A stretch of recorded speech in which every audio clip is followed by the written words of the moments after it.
प्राचीन काळातील भारतीयांना खगोलशास्त्राची किती माहिती होती.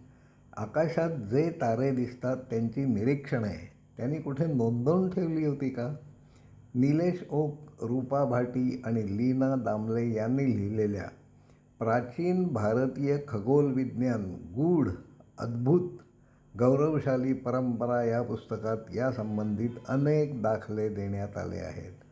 प्राचीन भारत नेमका कसा होता, त्याचा इतिहास किती जुना असला पाहिजे याचा अभ्यास करणाऱ्या शास्त्राला इंडॉलॉजी असे म्हटले जाते. सुमारे 13,000 वर्षापूर्वी शेतीची सुरुवात झाली असावी. त्याआधी हिमयुग होते.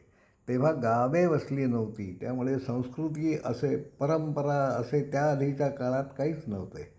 वेद इसवी सनापूर्वी 2200 ते 2300 वर्ष निर्माण झाले असले पाहिजेत. रामायणाचा काळ इसपू 1300 ते 14 वर्षे, महाभारत इसपू 800 ते 900 वर्षे एवढाच असला पाहिजे. पाश्चात्य जाणकार तसे सांगत आले. आपण आजही वृत्तीने गुलाम असल्याकारणाने त्यावर विश्वास ठेवीत आलो. मूलभूत संशोधन करावे. आपल्या प्राचीन ग्रंथात खगोलाविषयीचे, ताऱ्यांबाबतचे जे संदर्भ नोंदवण्यात आले आहेत त्याची गणिते करून आपल्या इतिहासातील घटनांचा काळ निश्चित करावा, यासाठीचे पुरेसे प्रयत्न आपल्याकडून झालेच नाहीत. ती आपली वृत्ती नाही.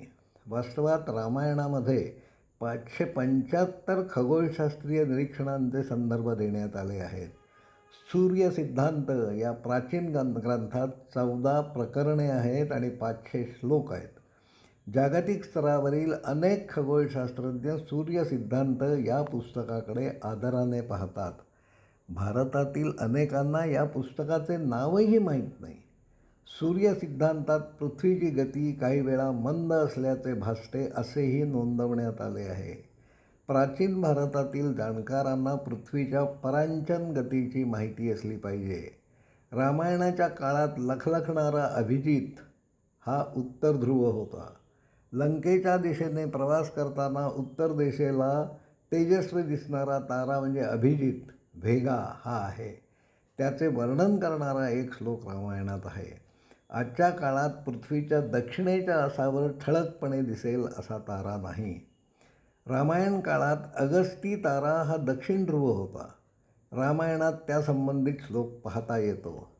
भारतीयांना धूमकेतूंची माहिती होती. ठराविक काळानंतर ते परत येत असतात याचेही ज्ञान त्यांना होते. वराहमिहिर आणि भद्रबाहू यांनी या संदर्भातील त्यांची निरीक्षणे ब्रह्मसंहिता आणि भद्रबाहू संहितेत नमूद करून ठेवली आहेत. पराशरशास्त्र हा खगोलशास्त्रीय ग्रंथ आहे. अगस्ती विंध्य ओलांडून जातो याचा अर्थ विंध्याच्या उत्तरेकडील अक्षांशातून दक्षिणेकडील तेजस्वीपणे दिसणारा हा तारा दिसत नाही असा आहे. अमरकोशातही खगोलशास्त्रीय निरीक्षणे नोंदवण्यात आली आहेत. पृथ्वी ही निराधार आकाशात तरंगत असते. नौकेत बसून पुढे जाताना काठावरील स्थिर वस्तू मागे सरकत असल्यासारखे भासते. तसेच पृथ्वी स्वतःभोवती फिरताना आकाशातील तारे मागे सरकत असल्याचा भास होत राहतो. आर्यभट्ट यांनी हे निरीक्षण नोंदवून ठेवले आहे. त्रिकोणमिती संदर्भातील काही कल्पना शूल्ब सूत्रात नमूद करण्यात आल्या आहेत. वेदकाळात यज्ञासाठीच्या वेदी बांधणाऱ्यांना ही सूत्रे माहीत होती. चांद्र व सौरवर्षात 10.884 एवढ्या दिवसांचा फरक पडत असतो. कालगणना अचूक करता यावी, सूर्याच्या गतीशी हे गणित जोडता यावे यासाठी पंचांगकर्त्यांनी 3 वर्षांनी येणाऱ्या अधिक महिन्याची कल्पना मांडली. प्राचीन पाश्चात्य ग्रंथातून जलप्रलयाचे उल्लेख आहेत, पण कोणत्याही पाश्चात्य ग्रंथात समुद्राच्या पाण्याची पातळी कमी झाल्याची नोंद नाही.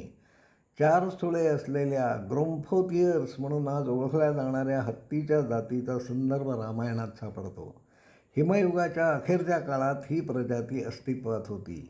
प्राचीन भारतीयांना कोणत्या गोष्टी माहिती होत्या त्या त्यांनी कोणत्या ग्रंथात, काव्यात नोंदवून ठेवल्या आहेत याची बरीच माहिती ओक, भाटी व दामले यांनी लिहिलेल्या या पुस्तकात वाचायला मिळते. अनेक भारतीयांना आपल्या इतिहासाची पुरेशी माहिती नाही. त्याचा अभिमानही नाही.